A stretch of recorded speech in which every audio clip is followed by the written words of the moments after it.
টিএমসির পার্টি অফিসের দখল নিচ্ছে সিপিএম, মানে একেবারে উলট পুরাণ। কিন্তু মমতা নিশ্চুপ, পুলিশ নিষ্ক্রিয়। কেন? কোনো সমঝোতা গোপন? একেবারে চমকে যাওয়ার মতো খবর এটা। অবিশ্বাস্য বললে কম বলা হয়।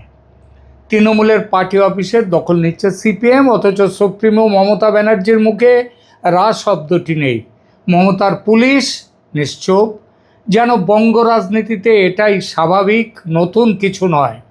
এই নিরুত্তাপ দখল বেদখল দেখে আমজনতার মনে এই প্রশ্ন ওঠা খুবই স্বাভাবিক যে এই যে দখলের রাজনীতি ভোটের মুখে দেখা যাচ্ছে, এটা কি তৃণমূলের পতনের সংকেত, বা বাঘ থেকে ইঁদুর হয়ে যাওয়া সেই গল্পটি নতুন করে দেখাচ্ছে, নাকি এর পেছনে কোনো বড় রাজনীতি আছে, কোনো গোপন সমঝোতা? এখনকার প্রতিবেদন এই বিষয়টি নিয়ে। প্রথমে ঘটনার যে রূপ দেখা যাচ্ছে, মানুষ দেখতে পাচ্ছে, সেই বিষয়টা একটু বলি। মুর্শিদাবাদ, বিশেষ করে মুর্শিদাবাদের ডোমকলের এই পার্টি অফিস বদল বা লাল পতাকার প্রত্যাবর্তন বর্তমানে পশ্চিমবঙ্গের রাজনীতির অন্যতম আলোচিত বিষয়। 2026-এর বিধানসভা নির্বাচনকে সামনে রেখে যে রাজনৈতিক ভাঙা গড়ার খেলা শুরু হয়েছে, তারই একটি বড় প্রতিফলন এই ঘটনাগুলো। পার্টি অফিস দখল বেদখল হওয়ার ঘটনা এই পশ্চিমবঙ্গে নতুন কিছু নয়। শাসক তার বিরোধীর অফিস জোর করে দখল করবে, নেতাকর্মীদের ভয় দেখিয়ে, মানে প্রাণের ভয় দেখিয়ে, সম্পত্তি লুণ্ঠনের ভয় দেখিয়ে, বাড়ির মা বোনেদের ইজ্জত নেয়ার ভয় দেখিয়ে দলে টানবে। এটাই অলিখিত নিয়ম। আর তৃণমূল কংগ্রেসের গত 15 বছর তো এই নিয়মকে আইনে পরিণত হয়েছে। হঠাৎ তাহলে উলট পুরাণ কেন? সিপিএম কি করে টিএমসির অফিস দখল করে?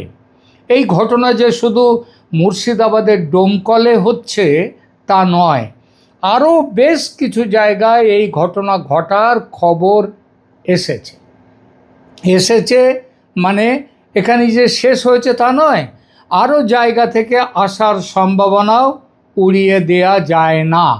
এ পর্যন্ত তৃণমূলের অফিস বামেদের দখলে চলে যাওয়ার একটা জেলা ভিত্তিক তালিকা যতটা পেয়েছি দিচ্ছে আপনাদেরকে। মুর্শিদাবাদ বাদ দিলেও আরও কিছু জেলায় এই প্রবণতা লক্ষ্য করা যাচ্ছে। তবে ডোমকলের মতো ঢাকঢোল পিটিয়ে মিছিল করে গণযোগদান এবং প্রকাশ্য অফিস দখল সব জায়গায় হচ্ছে না। অনেক জায়গায় এটা হয়েছে গোপনে, কিছুটা লোকচক্ষুর আড়ালে। মুর্শিদাবাদের ডোমকলের 16 ও 19 নম্বর ওয়ার্ড ইতিমধ্যে বহু চর্চিত।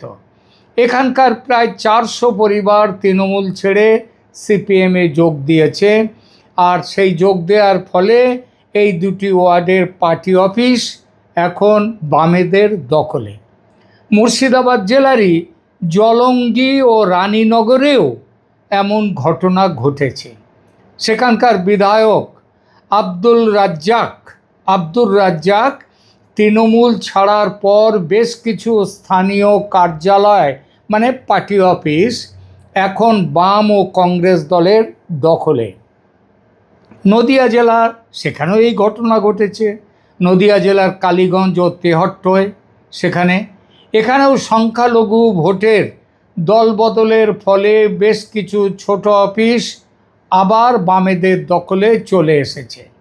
বাঁকুড়া জেলার কতুলপুর ও সোনামুখী তৃণমূলের গোষ্ঠীদ্বন্দ্বের সুযোগ নিয়ে বামেরা তাদের হারানো অফিসগুলো দখলে নিয়ে রং করতে শুরু করেছে। উত্তর 24 পরগনার মিনাখা ও হাড়োয়া, মানে তৃণমূলের একেবারে দুর্গ, সংখ্যালঘুরা সেখানে মানে প্রচণ্ড সংখ্যাগুরু আইএসএফের সঙ্গে বামেদের জোটের প্রভাবে বেশ কিছু জায়গায় তৃণমূলের কর্মীরা নিষ্ক্রিয় এবং বামেরা আইএসএফকে নিয়ে সক্রিয়। পার্টি অফিসে ঘাসফুলের জায়গায় কাস্তে হাতুড়ির পতাকা উঠেছে, আইএসএফের পতাকাও উঠেছে কয়েকটি জায়গায়। হুগলি জেলার আরামবাগ ও খানাকুল একসময় বামেদের দুর্গ ছিল। এই দুর্গে নিচুতলার অনেক তৃণমূল কর্মী পুরনো ঘরে ফিরছেন, পার্টি অফিসের পতাকা বদলও হয়েছে। এবার আসি এই অসম্ভব কিভাবে ও কেন নির্বিবাদে সম্ভব হচ্ছে সেই আলোচনায়। কেউ কেউ এই ঘটনাকে বলছেন দলত্যাগীদের ঘর ওয়াপসি, যারা 2011 বা 2016 ভোটের পর প্রাণ ভয়ে বা চাপে পড়ে সিপিএম ছেড়ে তৃণমূলে গিয়েছিলেন, তারা এখন আর বর্তমান নেতৃত্বের সঙ্গে, তৃণমূল নেতৃত্বের সঙ্গে তাল মেলাতে পারছেন না। তাছাড়া তৃণমূলের বাজার খারাপ দেখে তারা অনেকেই আবার পুরনো জলে ফিরে আসছেন। অনেক জায়গায় তৃণমূলের স্থানীয় নেতারা আবাস যোজনা ও অন্যান্য নানা রকমের দুর্নীতির অভিযোগে এতটাই বিদ্ধ যে মানুষ আবার সিপিএমের সেই ক্যাডার ভিত্তিক অনুশাসনে ফিরতে চাইছে। কারো মতে নিচুতলায় সাধারণ মানুষের তৃণমূলের প্রতি জনরোষের বহিঃপ্রকাশ এটা। ডোমকলের ঘটনায় দেখা গেছে সাধারণ মানুষ উপযুক্ত সম্মান না পাওয়ার অভিযোগ তুলে তৃণমূল ত্যাগ করছেন, সিপিএমে যোগ দিচ্ছেন।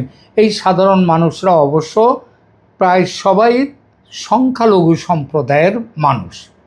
এই স্বতঃস্ফূর্ত বিদ্রোহ আপাতত এই অসম্ভব কাজকে, মানে তৃণমূলের পার্টি অফিস রাতারাতি সিপিএমের পার্টি অফিসে পরিণত হওয়ার কাজকে সহজ করে দিচ্ছে।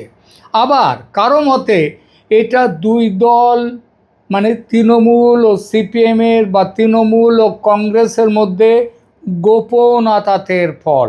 কোন গোপন আতাত, কোন গোপন কৌশল? আমার মতে এর পেছনে মূলত তিনটি কৌশল কাজ করছে। এক, হুমায়ুন কবিরের দল ও মিমকে আটকানো।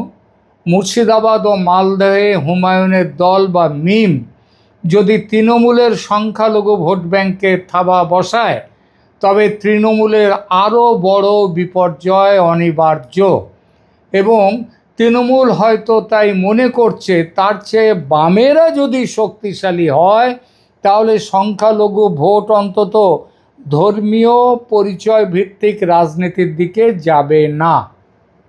সেক্ষেত্রে ভোট কাটাকাটি তীব্রতর হবে এবং মিম বা ওই যে হুমায়ুন কবিরের দল, তাদের জেতার সম্ভাবনাটা ক্ষীণ হবে, জেতার সম্ভাবনাটা বাড়বে বামেদের সেই ফাঁকে, এবং ফলে ভোট কাটাকাটিও তীব্রতর হবে। আর ভোট কাটাকাটি তীব্রতর হলে সেই ফাঁকে জিতে যাবে টিএমসি। আর টিএমসি যদি নাও জিততে পারে, যদি বামেরা জিতে যায়, সেটাও হচ্ছে টিএমসির পক্ষে, সেটাও একটা বড় আশীর্বাদ। কেন আশীর্বাদ? কারণ বামেরা তো ভোটের পরে হাং অ্যাসেম্বলি হলে তারা তো আর তৃণমূলের মানে বিজেপির সঙ্গে যাবে না, তারা থাকবে টিএমসির সঙ্গেই। পরবর্তীকালে তাহলে তৃণমূলের হারানো জমি পুনরুদ্ধারের সম্ভাবনাটা বেঁচে থাকবে। বামেদের বারবারন্ত দেখিয়ে এই ধরনের ইসলামী প্রতিস্পর্ধী দলগুলোর জন্য তাদের ডানা ছাঁটার চেষ্টা করা হতে পারে সিপিএমের সঙ্গে তৃণমূল সমঝোতা করলে। কিন্তু এর সঙ্গে আছে আর এক অঙ্ক, যেটার কথা একটু আগে বলছিলাম। ভোটের পর ত্রিশঙ্কু বিধানসভা হলে তখন দরকার পড়বে বাম কংগ্রেসের সমর্থন। কারণ ওই হুমায়ুন কবিরের দল কিংবা আসাদুদ্দিন ওয়াইসির দলের কেউ না কেউ তারা মোটামুটি, হুমায়ুন কবির তো একবার বিজেপি থেকে ঘুরে এসছেন, সুতরাং তিনি আবার ভোটের পরে আসন পেলে বিজেপিতে চলেও যেতে পারেন। ফলে আর বামেরা কিংবা কংগ্রেস তো সেটা করবে না। ফলে দুই ফুলের কোনো ফুল মানে ঘাসফুল এবং পদ্ম ফুল তারা যদি 148টা বিধানসভা আসন না পায় কেউই, তখন অগতির গতি হবে বাম কংগ্রেস। সেই অগতি অবশ্যই টিএমসি, কারণ তারা ওই বাম এবং কংগ্রেস বিজেপিকে সাপোর্ট দিতে পারে না। অতএব ভাবী সহযোগীদের এই অফিস দখল নিয়ে তাদেরকে চটাতে চায় না টিএমসি, তাই কিল খেয়ে কিল হজম করছে। মমতা চুপ করে আছে। বিজেপি এবং বামেদের মধ্যে ভোট কাটাকাটির অঙ্ক কষেই অনেক সময় শাসক দল বামেদের স্পেস ছেড়ে দেয়। যদি বামেরা বেশি ভোট পায় তবে বিজেপি দুর্বল হবে, কারণ বামেদের বেশি ভোটের একটা অংশ হিন্দু ভোটও হতে পারে। সুতরাং এই তত্ত্ব তৃণমূলের দীর্ঘদিনের কৌশল। ডোমকলের বা অন্যান্য জায়গার এই চিত্রটি আসলে একটি টেস্ট কেস। তৃণমূল যদি মনে করে বামেদের উস্কে দিয়ে তারা অন্য বড় বিপদ এড়াতে পারবে, তবে সেটি তারা করবেই। কারণ বামেদের এই অফিস দখল যদি সাধারণ মানুষের ক্ষোভের বহিঃপ্রকাশ হোক আর নাই হোক, এটা তৃণমূলের সাথে তাদের ভবিষ্যৎ যে একটা সেটিং আঁতাত, সেই আঁতাতের সাথে মিল রেখেই তাদের বিরুদ্ধে কিছু বলছে না। ওই যে বললাম, ভবিষ্যতের মুখ চেয়ে কিল খেয়ে কিল হজম করা। নির্বাচনে হাং অ্যাসেম্বলি হলে সরকার গড়তে তৃণমূলকে সমর্থন দিতে সিপিএম ও কংগ্রেস ইতিমধ্যেই সিদ্ধান্ত নিয়ে ফেলেছে। সুজন চক্রবর্তী, আমি আমার এই আগের ভিডিওতে বলেছি, তিনি বলেছেন তাদের বাদ দিয়ে কোনো সরকার গড়া যাবে না। আর কংগ্রেসের রাহুল ও সোনিয়া গান্ধী দুদিন আগেই ওই স্ত্রী শক্তি বিল সেটা সংসদে পাস না হওয়ার ফলে তারা রাহুল এবং সোনিয়া গান্ধী অভিষেক ব্যানার্জি এবং মমতার সঙ্গে দীর্ঘ আলোচনা করেছেন নির্বাচন উত্তর পরিস্থিতি নিয়ে। সবচেয়ে বড় কথা, ইউপিএ জোটের শরিক হিসেবে তৃণমূলের সঙ্গে আছে কংগ্রেস ও সিপিএম। যে খবর আসছে তাতে মমতা ব্যানার্জিকে সরকার গঠনের সমর্থন দিতে দুই দল নীতিগত সিদ্ধান্ত নিয়ে ফেলেছে, কারণ সেটা না নিয়ে উপায়ও নেই। বিজেপিকে তো আর তারা সমর্থন করতে পারে না। অতএব বিজেপি যদি ম্যাজিক ফিগার 148-এর নিচে আটকে যায় এবং তৃণমূলও আটকে যায় 148-এর নিচে, তবে বিহার বা মহারাষ্ট্রের ধাঁচে বিজেপি রুখতে একজোট হওয়া ছাড়া বাম কংগ্রেসের সামনে আর কোনো পথ খোলা নেই। এটা মমতা জানেন, তাই তিনি মেনে নিচ্ছেন এই অফিস বেদখলের ব্যাপারটা। একেবারে চুপ। যিনি ফাটিয়ে দিচ্ছেন সবাই, মোদি এবং অমিত শাহ এবং বিজেপির আদ্যশ্রাদ্ধ করছেন, তিনি এই ব্যাপারে একটি কথাও তার মুখ দিয়ে নেই। এমনকি সিপিএম এবং কংগ্রেসের বিরুদ্ধেও গত অন্তত 20-25টি সভাতে তিনি, পিসি এবং ভাইপো, তারা কেউ ওই সিপিএম কংগ্রেসের বিরুদ্ধে একটি কথা বলছেন না। এবার আসি পুলিশ কেন ব্যবস্থা নিচ্ছে না সেই ব্যাপারে। অনেক ক্ষেত্রেই দেখা যায় যে বাড়িতে পার্টি অফিস চলে সেই বাড়ির মালিক নিজেই তৃণমূল ছেড়ে বামেদের ঝান্ডা হাতে নিয়েছে। ফলে মালিকের অনুমতি থাকলে পুলিশ আইনিভাবে উচ্ছেদ করতে পারেন না। কিভাবে, কোন পথে উচ্ছেদ করতে পারে না? আইনি পথে। যদিও মমতা জমানায় পশ্চিমবঙ্গ পুলিশের আইনের শাসন মানার খুব একটা পরিচয় পাওয়া যায় না। এখন ভোটের বাজারের হাওয়া বুঝে পুলিশের মনে পড়েছে আইনের একটা বই আছে, সেই বইয়ে পুলিশের কি করা উচিত কি করা উচিত নয় সেটা বলা আছে। এতদিনে তাদের মনে পড়েছে সেটা 15 বছর মমতার শাসন চলার পর, এবং 15 বছর দীর্ঘ চটি চাটার পরে আজকে পুলিশের মনে পড়ছে আইনের বইয়ের কথা। আরেকটি কারণ হচ্ছে কড়া নির্বাচন কমিশন। বেঙ্গল পুলিশের গায়ে ওই যে বললাম চটি চাটার স্ট্যাম্প এত পাকাপাকি পড়ে গেছে যে খাড়া উঁচিয়ে বসে আছে কমিশন। এমন অবস্থায় টিএমসির হয়ে কে যাবে ফালতু ঝামেলায়? যা করে করুক ওরা। তাছাড়া টিএমসি তো আর পুলিশের কাছে নালিশ করছে না, তাহলে কেন যাবে পুলিশ? আর তাই মমতা ব্যানার্জির জমানায় ভোটের আবহে নতুন ছবি দেখছে এই পশ্চিমবঙ্গ। এ থেকে সাধারণ ভোটার কী বার্তা পাচ্ছে? একটা নয়, বেশ কয়েকটি বার্তা। প্রথমত, হাতি পাঁকে পড়েছে, ওঠার সম্ভাবনা খুব কম। ওই যে জনসভায় মোদি অমিত শাহের আদ্যশ্রাদ্ধ করছেন মমতা, সেটা হাতির বিরুদ্ধে হাতির যুদ্ধের হুঙ্কার নয়। হাতি যুদ্ধের হুঙ্কার দিচ্ছে না, ওটা বাঁচার জন্য আর্তনাদ করছে। দ্বিতীয়ত, পাঁক থেকে হাতিকে ওপরে টেনে তোলার ক্ষেত্রে একমাত্র ভরসা এখন সিপিএম কংগ্রেস। মমতা এবং অভিষেকের ওই যে বললাম বিগত 20-25 দিনের ভাষণ আমি গভীরভাবে ফলো করেছি। একটা জায়গাতেও সিপিএম কংগ্রেসের বিরুদ্ধে একটা ছোট্ট বাক্য নেই। গুলি গোলা সব মজুত করা হয়েছে, ছোড়া হচ্ছে বিজেপির দিকে।